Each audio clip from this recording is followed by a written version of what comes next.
So usually we'd go speech to print. So we'd think of, say, sh, and we'd think, what are all the choices, all the spelling choices?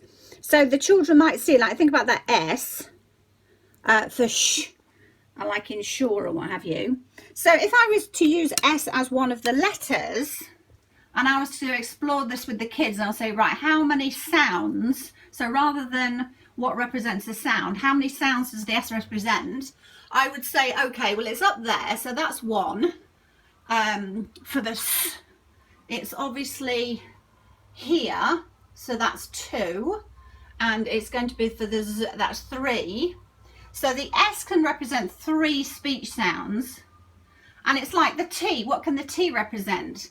So normally we'd think of the sound T, and then we'd think of all the choices, but here's the T, so the T can represent 1, 2, 3, and we'd go through. So thinking about the print to speech, because he said 10 letters, so he said 10 letters.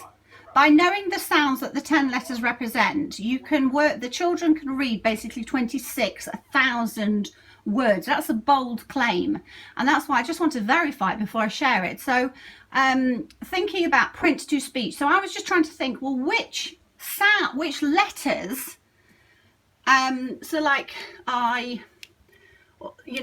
sounds, which 10 letters could we possibly use to represent 26,000 words? And I just can't.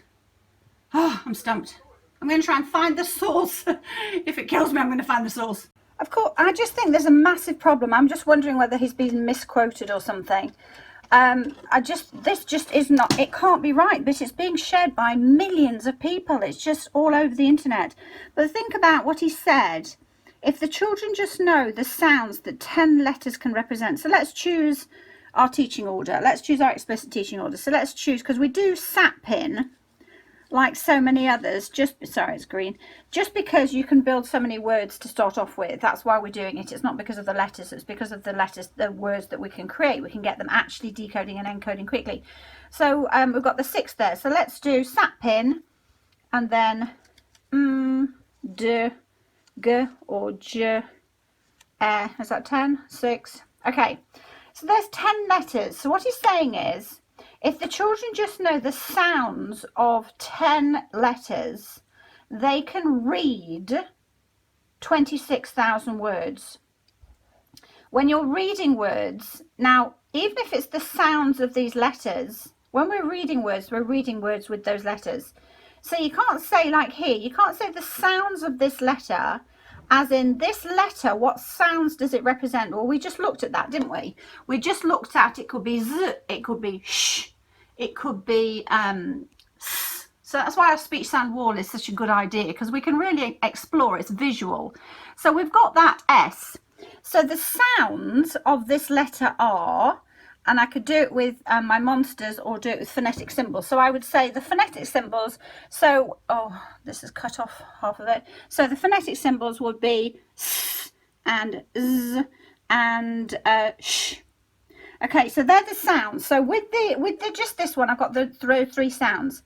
But it's not like you can translate it and say, okay, so if you know those 3 sounds, s, z, and sh, you can read 26,000 words. You can't, because you still got to know how those sounds that you first linked with are represented. So if you're saying those sounds of s, z, and sh, and that what we're saying then is, okay, so the sounds of s, which is here, so we've got all the sound picks for that sound. I mean the graphemes, all the graphemes for z and for sh. I think that's what what he means. Like, think about the sound s. If you know all the representations for the sound s and the sound z and the sound sh, then yes, you're going to be able to read words that have those in them. Sounds that this can be represent, and the whatever the 10 were, I don't know what the 10 was, that's what I want to know.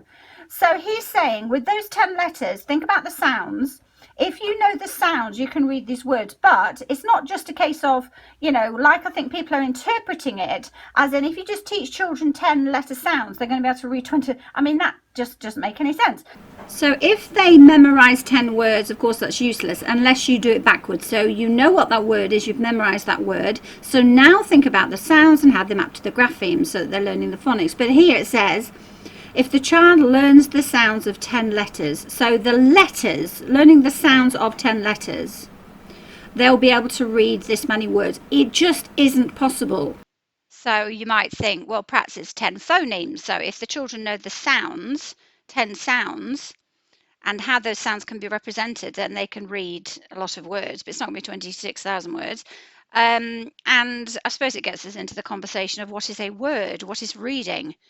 A word, a written word, is supposed to represent what we say. Otherwise, it's a nonsense word, and we use those to basically check if children understand high frequency phoneme to grapheme mapping. So we do that in phonics tests and whatever. But that's separate. That's to do with checking with a word they've not seen before whether they know those patterns. But actual reading has to be real words, and there has to be understanding. So I suppose we'd have to discuss what's reading and what's a word. But either way, this still doesn't make any sense to me. But if we think about the sounds that they can represent, and then are the children going to learn the representations? But that means they've got to learn all of these now the phonics programs don't teach, we do, but phonics programs don't teach all of these choices for the sound. They might choose perhaps 3 and what have you. And then for the z sound, they're usually very limited, and the sh definitely, when I look around, this very limited. So the idea of, well, if you teach phonics, your children are going to be able to, learn so many more words. That's a great idea, and of course that's why I teach phonics. But it's not quite as simple as that. And I think people who are sharing it are saying, look how simple it is. If you teach children sounds, phonemes mapped with graphemes, it's going to be a lot easier than teaching high frequency whole words, which of course we want. Of course we want to say that, of course it is. That's why we're saying don't teach words as whole words. This is our 400 or so high frequency words, but our sight words done differently because the children are actually mapping the phonemes to graphemes for all of the words. So even if they don't see the ch for a k sound, they can see here sk, oo, school. School. Always. So look, there's that S representing the Z, and there's that S representing the S. So yes, if you have the sounds of the letters, that's of course going to help you, but you need to know not just, you need to know the sounds of them, so how they can be represented, and you also need to know, if you see it, what sounds they can represent. So it's that sort of dual. And of course, the children have to also be able to blend. They have to have phonemic awareness. So it's not just a case of knowing the sounds, barking the sounds for the letters, which we see a lot in phonics. They've also got to be able to blend them. So there's that issue as well. But I don't think that quote is right. And you know me, I challenge everything. I know I get absolutely, so much abuse for challenging everything. How dare I challenge phonics? Well, I do, because I just want to make sure what we're doing is correct, that we're not just saying, oh, phonics, phonics, hurrah, hurrah. We're actually saying, yes, of course we want children to be mapping the phonemes to graphemes. That's why I've spent so many years, exploring this with children. But it has to be right. Otherwise, we just make it easier for people who are trying to push learning words as whole words and what have you. Make it easy for them, because they can say, well, that's not true, that's fake news and all the rest of it. So anyway, so that's my view on this quote that's going around, is that I've looked at some of his work and I love his work. I absolutely love his work. So I think he has been misquoted. I love his work, but I would like this quote to be either explained. Perhaps I'm missing something, and I'm quite happy to be challenged on this. But if not, I think we need to be really careful about what we share on the internet, especially for parents and teachers who really are not sure of how to teach phonics. Let's not put them off. Let's not give them misinformation. Let's make sure that we get it right. Okay, now I've done a bit of digging, and I think he was possibly citing Becker in 1971. That if you have 10 numbers, for example, and thinking about how many 3 number combinations, 4 number combinations, 5 number combinations there are, well, you'll end up with thousands. I'm not a mathematician, but I know you'll end up with thousands. But we can't possibly do that for phonics. It doesn't work like that. That's why teaching phonics is so difficult. It's not even like, if you look at different languages like Finnish and what have you, where there's far less correspondences, if there was a one-to-one correspondence between a letter and a sound, that'd be brilliant. We could do that. We could sort of look at that kind of mathematical equation, but that is not how our English language works. It just doesn't. So you can't look at, well, if you've got 10 numbers, how many how many 3-digit numbers are there, how many 4, how many 5, and then just apply that to if we had 10 letters. You just could not do that. And I'm just absolutely baffled how anyone would use that as a way to saying that if children learn the letters, 10 letters, let's say 10 letters of the alphabet, and the sounds they represent, that means that they can read X amount of 3, 3 sound CVC or whatever words, how many 4 and how many 5. It doesn't work like that.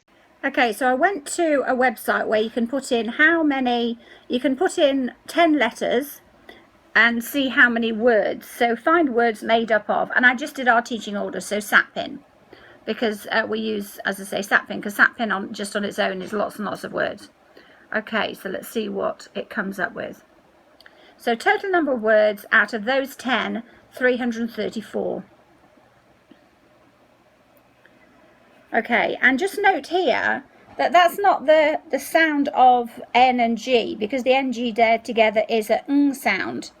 So that's not the sounds of the letters. That's if you know that the NG together represents that digraph representing the G, the ng sound. Okay, 7. Oh, even more. 6-letter words. And of course there they've got somewhere they've got the letter twice.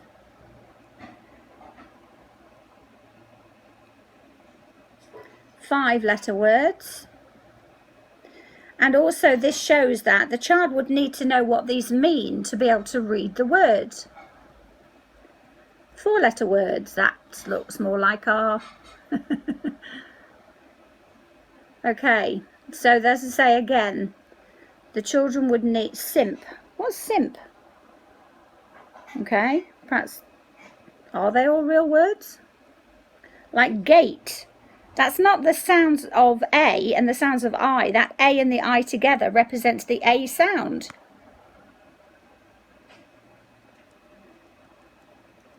Anyways, it's really interesting just investigating. That's what, SSP kids spend their lives investigating.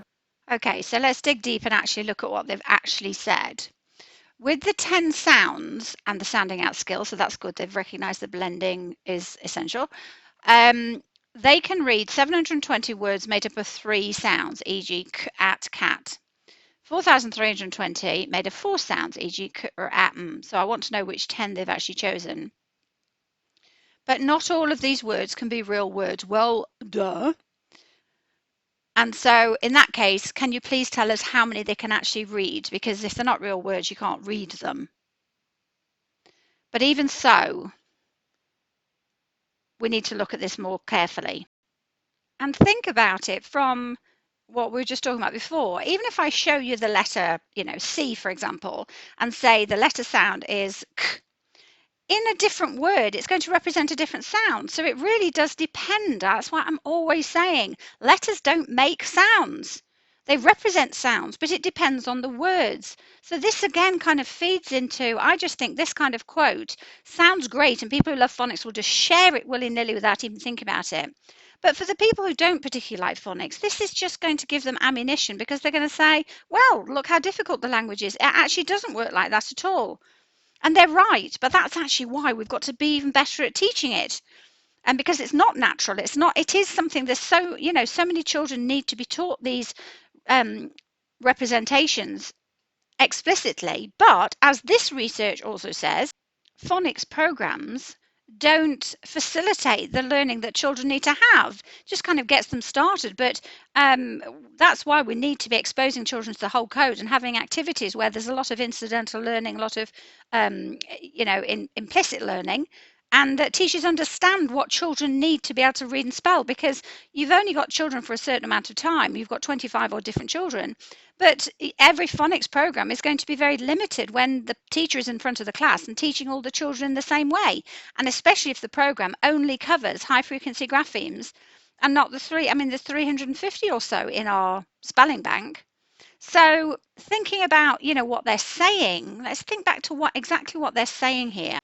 If children learn the sounds of 10 letters, so again, I interpret out there as the letters, what sounds they represent, but we've also got the other way around. Sounds are represented by different letters, and here presumably they're talking about single letters, not digraphs, etc., etc.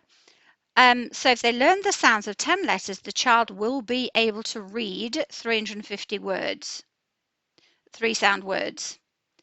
Well, what is a word? Surely it has to be a real word. And what does reading mean? It means comprehension. So I think we need to really think about this quote. Thanks for listening.